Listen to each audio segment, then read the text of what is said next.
All right, hey there everyone, Zephan Moses here, the live streamer, and I got a great question that came in through one of my course members, and I thought that I would make a little video to talk about this complex setup that they were looking to do.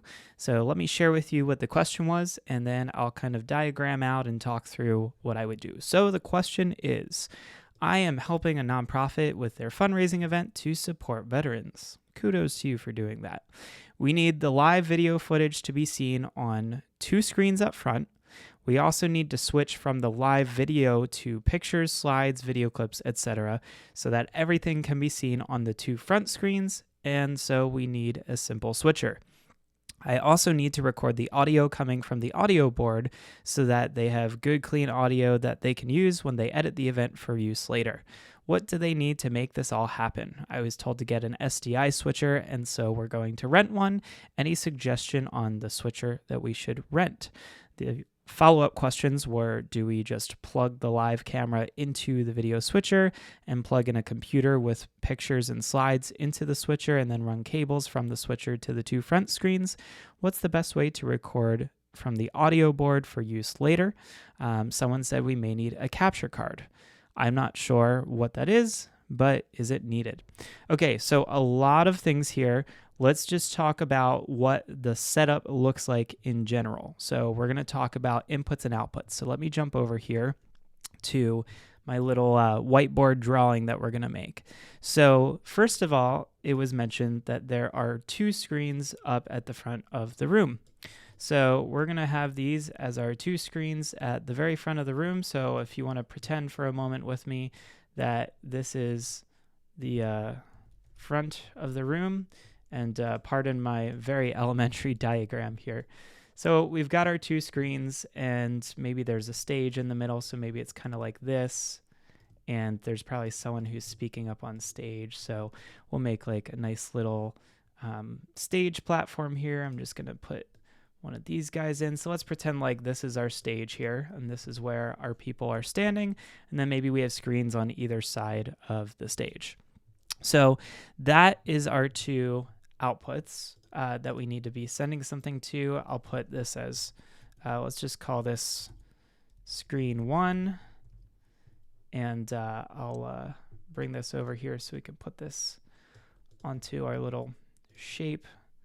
We're going to make this a little easier to see. All right, that's screen 1, and this is screen 2. It's important to find out whether or not these screens should be identical or if someone needs to route different things to different screens, because that's going to help you to determine what switcher you might need.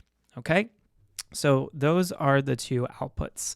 Now, on top of that, you said we also need to switch from the live video to pictures, slides, video clips, etc., so that everything can be seen on the 2 front screens, and so we need to switch between those. So these are going to be your inputs. We already talked about the outputs. The outputs are going to the 2 screens, but now we need to have some inputs. So for example, you might have, let's just say we have a camera. So I'm going to go ahead and make a little shape here for our camera. Let's say this is here in the back of the room. Just pretend with me for a moment that this is our camera, for lack of having some better graphics here.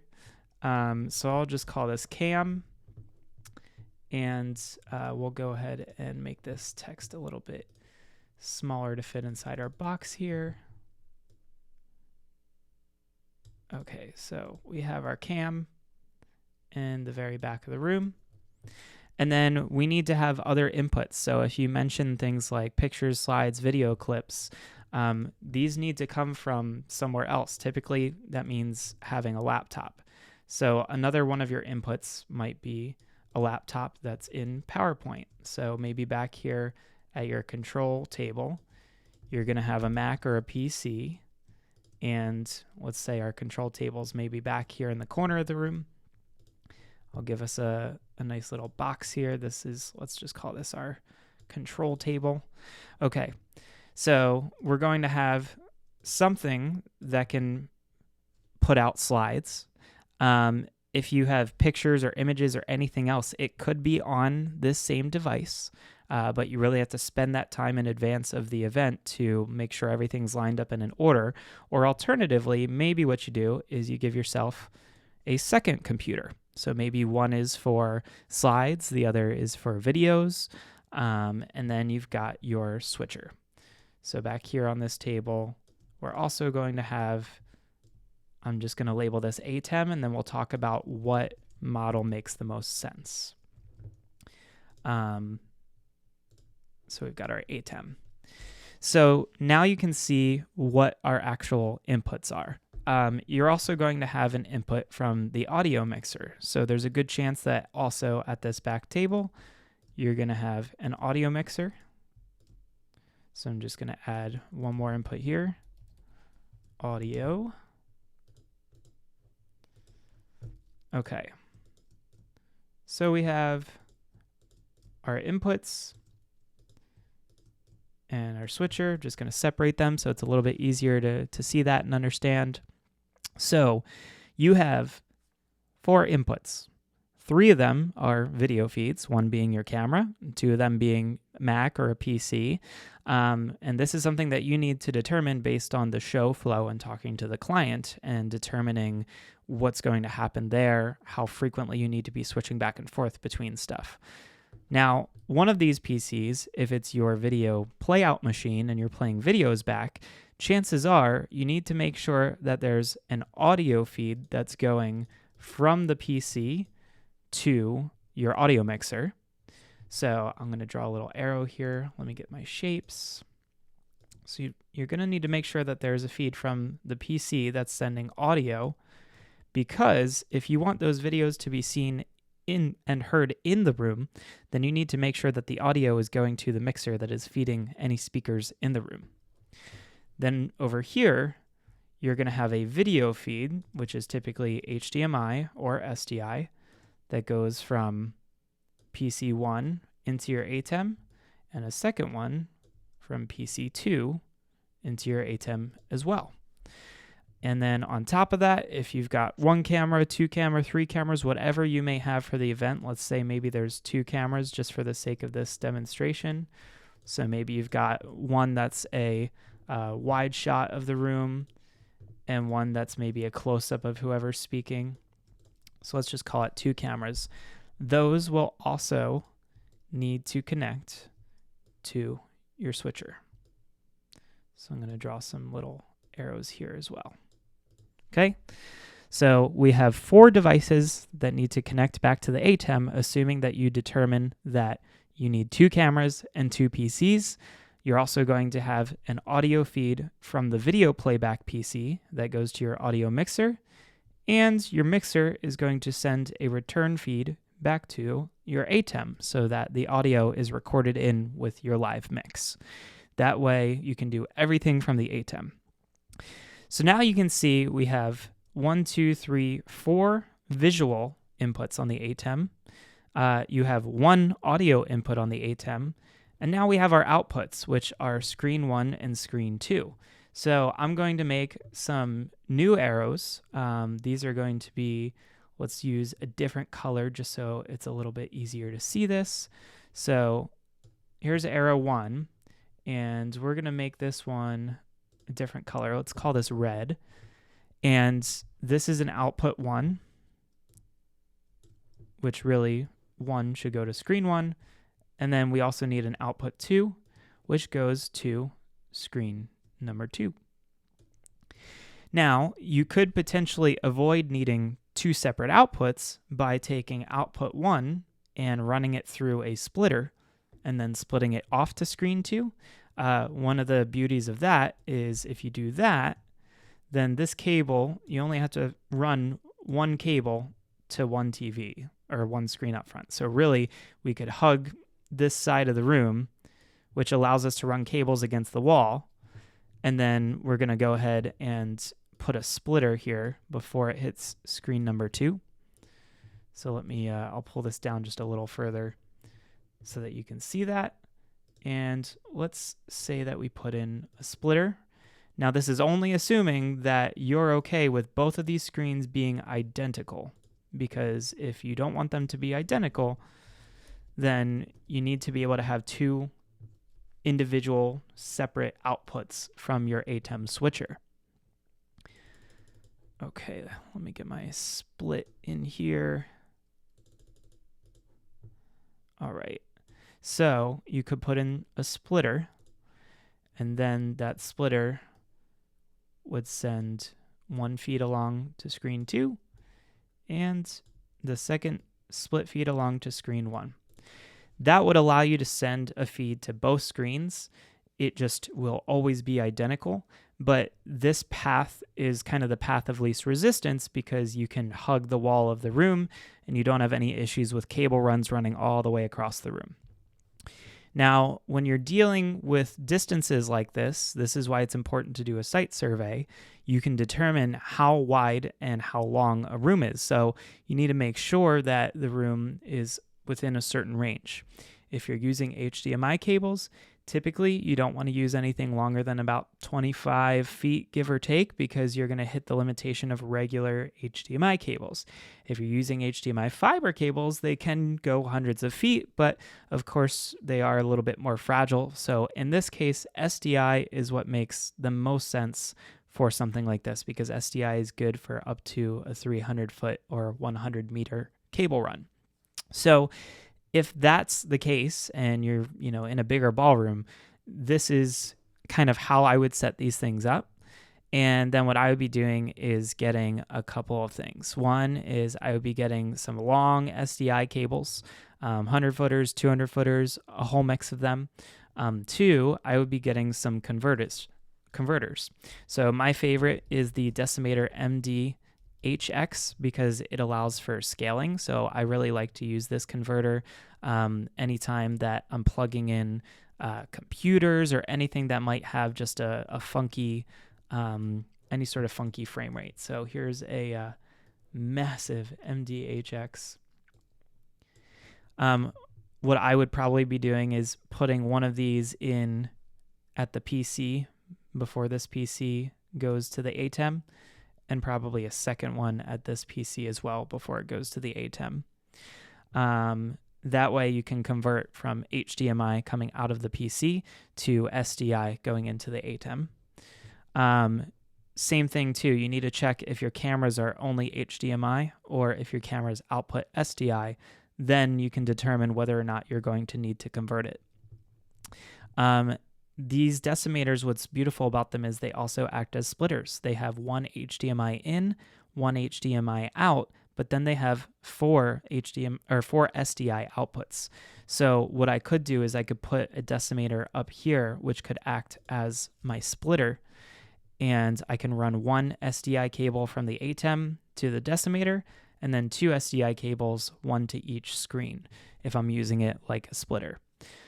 If the screens were much closer and it's in a much smaller room, then obviously you can use HDMI, but again, your cable runs are going to be really dependent on how far you need to run these cables. So let me double check. I'm going to review what our original question was, make sure I covered a lot of these things, see if there's anything that I missed. So again, the original question was, we need the live video footage to be seen on the two screens up front. That's great because with our setup, you would use the ATEM and you would send the camera feed to the screens up front. So that's taken care of. We also need to switch from the live video to pictures, slides, video clips, etc. Again, going back to the two PCs that we considered having in this mix, you could do it with one, but I would recommend two if you're using maybe one for video playback and one for slides. So that's covered. And that's one of those things that you just need to really work through and talk through with the client before the event day. I also need to record the audio coming from the audio board so that they have good, clean audio they can use when they edit. So the good news is in this setup, I'll jump back here. Since this setup has the audio feed going into the ATEM, at least all ATEMs after the ATEM Mini came out can record to a hard drive. So ATEM Mini Pro, ATEM Mini Pro ISO, ATEM Mini Extreme, the ATEM SDIs. I really like to use the Samsung T5 hard drives, but I just recommend checking Blackmagic's website to see what is compatible So I'll put in one of these Samsung T5 drives, and these just connect over USB-C to the ATEM. If you get an ISO model of the ATEM, then you can record all of your inputs and you could re-edit it all later.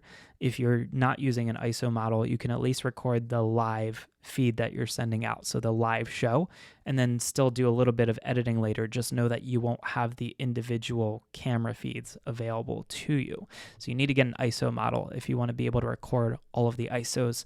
Again, that's set up in the Blackmagic software control when you have your ATEM set up. So you could go into the software control, check off the box saying I want to ISO record, and then you would have that capability.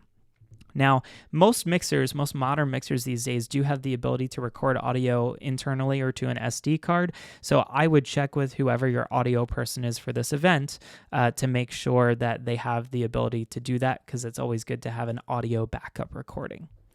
So that covers all of that. Your audio coming from the board could potentially be recorded in the board to an SD card if they have the right mixer that can do that, or you're just recording straight to this Samsung solid state drive when it comes time to do that. And then what do I need to make this all happen? I was told to get an SDI switcher. Okay, so let's talk switchers. I think you're right on the path with looking at an SDI switcher. The ATEM SDI models that came out recently, there's a couple different flavors of them, and the ATEM SDI Pro ISO is probably what you're going to want. I'm going to show you why here. So I'm going to paste this image of the back of the switcher in really nice and big here so you can see. So this is the ATEM, the Pro SDI model, and if you get the ISO, then you have the ability to record those isolated files. If you'll notice, this has 4 SDI inputs, so that covers 2 cameras and 2 PCs. That gives you all 4 inputs. So that's fine there. And then it gives you 2 SDI outputs. So one SDI output can maybe be run to a multi-view monitor just so you can see all of your camera angles back at your ATEM and live switch between what you want to have recorded in the live recording. And then the second SDI output can be set in the software control to be literally anything. So that second SDI output could be what's feeding your screen 1 and screen 2. So this would probably be my ideal recommendation right off the bat. If you're looking to scale later down the road, then yes, you could go in and consider the bigger extreme model.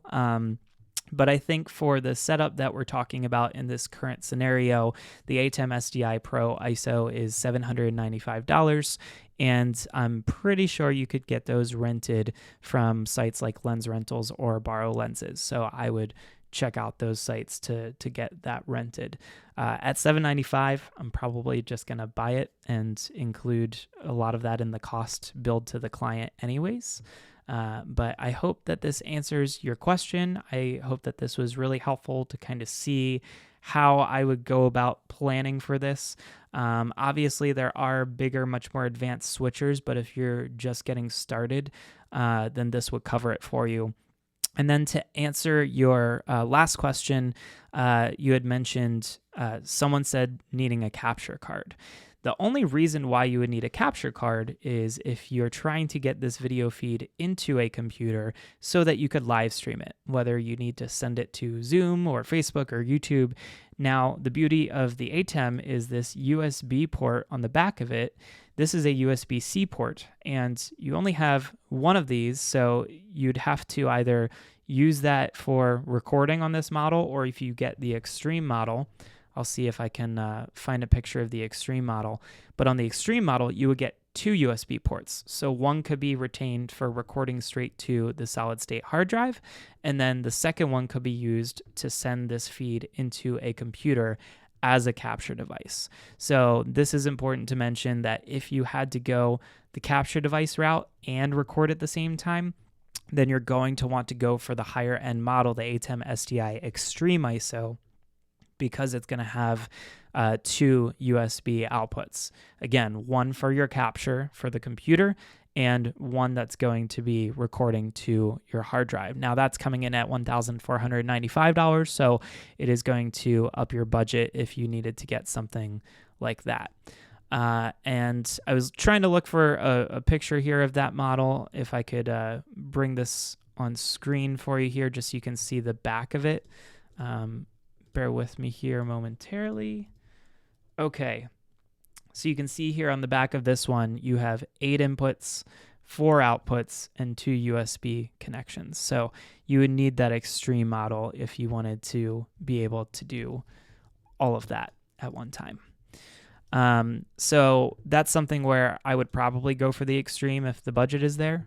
And that way you can record both to the hard drive and use it as a capture device. But again, the only reason you would need a capture device is if you are streaming, not if you are just recording to a hard drive. So you need to confirm that with the client or whoever was telling you that you might need a capture device. Only they can answer that for you. But the ATEM does act as a capture card.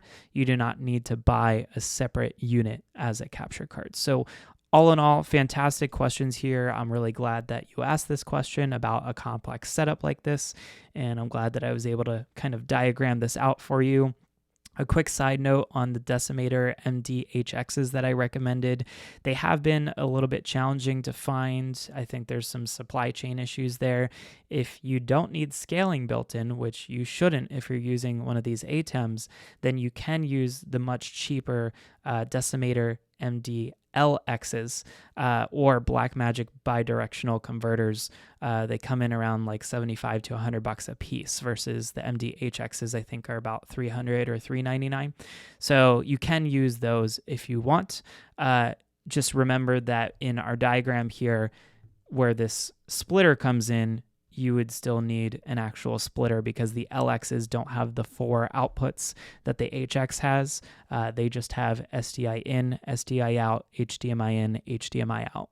So just keep that in mind when you are doing that. You could potentially get, let me see if I can get an MD-LX, get an image of that up here, and I could show you where this could come into play with the screens. So in this case, we could put one of these guys, trying to find an image that I can just copy and paste into PowerPoint here for you so I can show you what I'm talking about. Okay. So here's one of the MD-LXs. You can see they have SDI input, SDI output, HDMI output, HDMI input. Let me crop this real quick and show you where this could go. This could be your alternative to a splitter up front, because what you can do is take this guy and put this here where the splitter is instead of the HX, and you can run SDI from your ATEM into the LX, run HDMI out of the LX since it's right here at this screen, since it's a short distance, and then SDI out of the LX to this screen all the way over on the left. You still may need one of these over here to convert it back to HDMI if your screen is HDMI only. So you could save yourself some budget also down here with the MDHXs and just switch in an LX instead if you find those are available. Those are about $100. You can get them on DVE Store, Adorama, B&H Photo, probably Amazon as well. So again, I'd like to thank you for the question that was submitted, and I hope that this gives you a good explanation of how I would think through the layout of a bit more of a complex setup using the new ATEM SDI lineup of switchers. Hope this helps.